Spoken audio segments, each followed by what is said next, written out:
think each guy's got to look themselves in the mirror and start coming to each respective game with the proper mindset and have some pride. I didn't think we played with any pride tonight. How do you feel like they took that? I don't really care. It's not my job to evaluate how they take things. My job is to be honest, and sometimes brutally honest. And tonight, it was a brutally honest message. And the guys that are full of won't hear it. You know, they'll say, "Coach is tripping." And the guys that maybe do really care will, because they're not going to go back and watch their minutes, because nobody watches their minutes. Nobody watches film. So we'll have to show them the film. And I said, if somebody disagrees with me, please speak up. And nobody said a word. So, again, I'm not really concerned with how they took that message. My thing is being honest with how we just played. Just got blown out in L.A. Come here against a team that is down 3, 4, 5 starters, and you mess around with the game. That's what happens, and that's exactly what happened tonight. And the same thing that's been bothering us of late that I talked about pregame, the turnovers, the rebounding, was even worse tonight. And I didn't think it could get any worse, but it did. Thank you, everybody.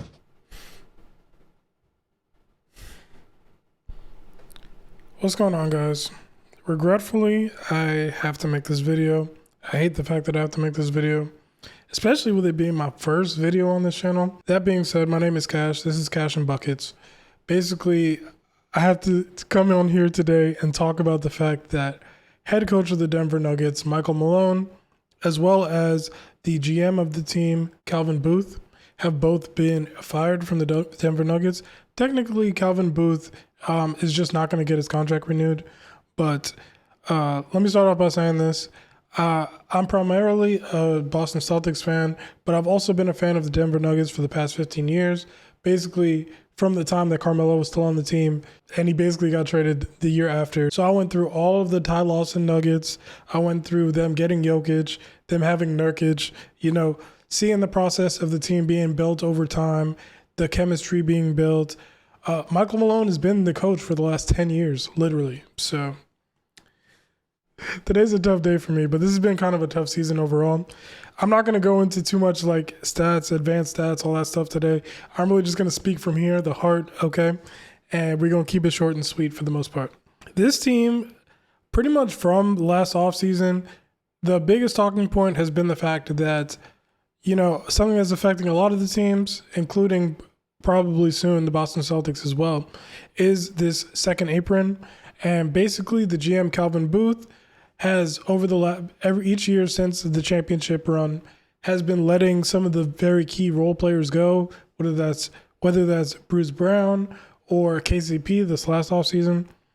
And basically there's been an ongoing feud between him and Michael Malone, the coach. They've both been beefing behind the scenes for what could be a few years at this point, to be completely honest. The crux of this issue has really been the fact that Michael Malone wanted to keep his guys or at least get more veterans, and Calvin Booth wanted to snipe some young players in the draft and basically have Michael Malone play them, develop them.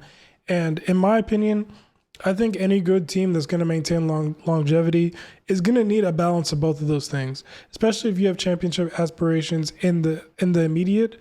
You're definitely going to need that veteran presence, people that are reliable, that you know are going to come in, fulfill a role that they are there to do.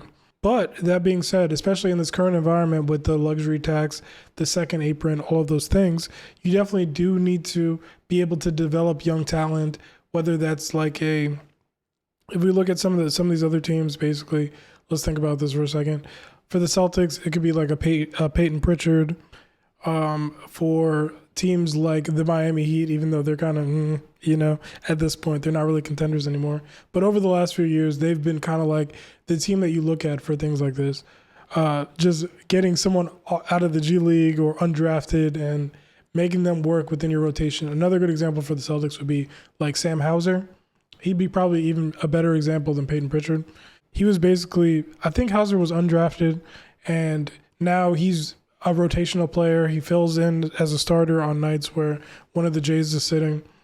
and you can count on him to come in, space the floor, play solid defense, all that good stuff. Now, if we're talking about defense, that's been kind of one of the biggest issues for the Nuggets this year. I'm going to do a quick look at some stats real quick. So if we look at the defensive rating for this year, the Nuggets are 20th in the league, so they're in the bottom third of the league, basically. And if you're a team that's really serious about being a contender, you usually want to be at least above 15. You really ideally want to be top 10 in both offense and defense.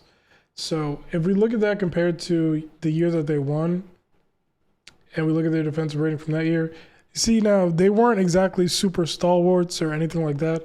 But they were 15 as far as the regular season is concerned, at least. But if we look at the playoffs, that jumps all the way up to top 4. Okay, and so clearly that's an issue that's just been constant throughout this season, especially since January.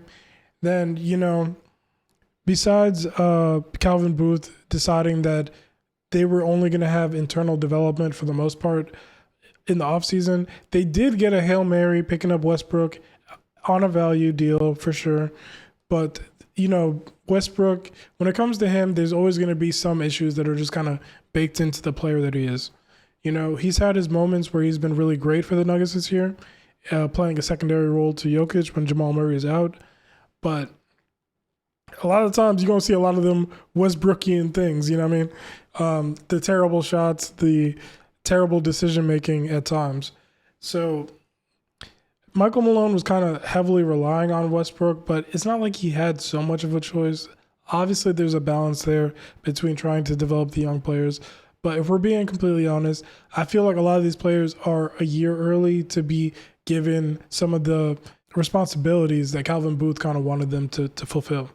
Christian Brown obviously has done a very solid job this year in replacing KCP. But if they also had KCP, and who knows, maybe in a similar role to what he played on the Nuggets last year versus the role he's playing on the Magic this year, maybe he'd have a little bit more success. You know what I'm saying? I'm not going to say it's hard to be complete ass playing with Jokic, but he's the best passer in the NBA and one of the best in history. So. And when it comes to Jokic himself, his defense hasn't been quite as good as he's been improving on the last few years. But, with a player like that, you're supposed to kind of build a defense around them to begin with, a la a Steph Curry, etc. But here's the thing. Outside of that, a lot of the role players or not even just role players, but a lot of the key pieces that were so integral on that championship run have also kind of declined a little bit this year, whether that's Aaron Gordon, whether that's Jamal Murray just being hurt every year, basically. And yeah, MPJ has been solid, but at the same time, we're already seeing that he isn't really going to live up to being like a max player at this point. So outside of that, the relationship between the players and Michael Malone has been kind of shaky, and it's gotten shakier and shakier as the time has gone on. As you could tell in the clip that I had at the beginning of this video, that was only from like 2 weeks ago, and it's pretty clear that the Nuggets have kind of tuned him out at that point. And usually when that happens, the coach gets fired. That's just kind of what happens. In my opinion, I think that they should have just waited until the offseason and cleaned house at that point. I guess I get the understanding that if you're going to get rid of them, why keep them around for the playoff run? But I feel like it's hard to have any level of consistency if you are going into the playoffs.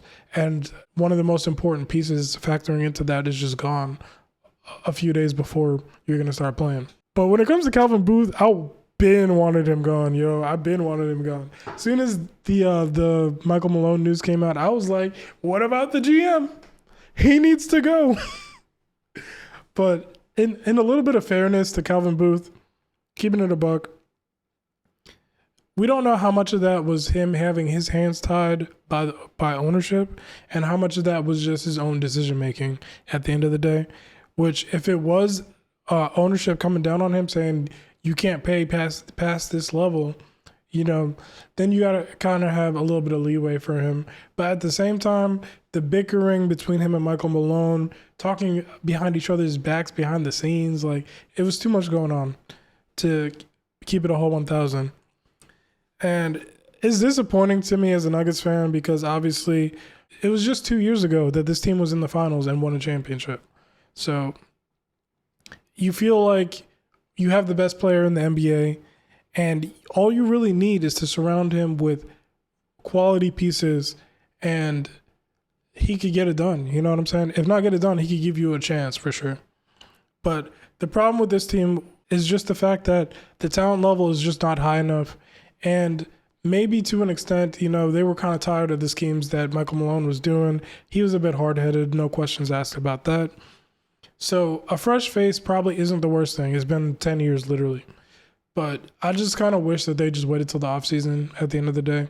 Let me know your thoughts about this down below. Welcome to Kash&Buckets. I'm going to keep this rocking and rolling, obviously. What's funny is I was about to do a video on the playoff ceilings of all the teams in the NBA, but I'm kind of glad I held off on that because, for one, I was holding off to see if the West standings kind of shook out a little bit more. But I'm double glad that I waited a day or two because obviously this news really changes things, especially depending on where the Nuggets land in the standings. But, with that being said, let me know your thoughts down below, and welcome to the channel, and let's have a lot of fun with these playoffs coming up. Okay? Okay.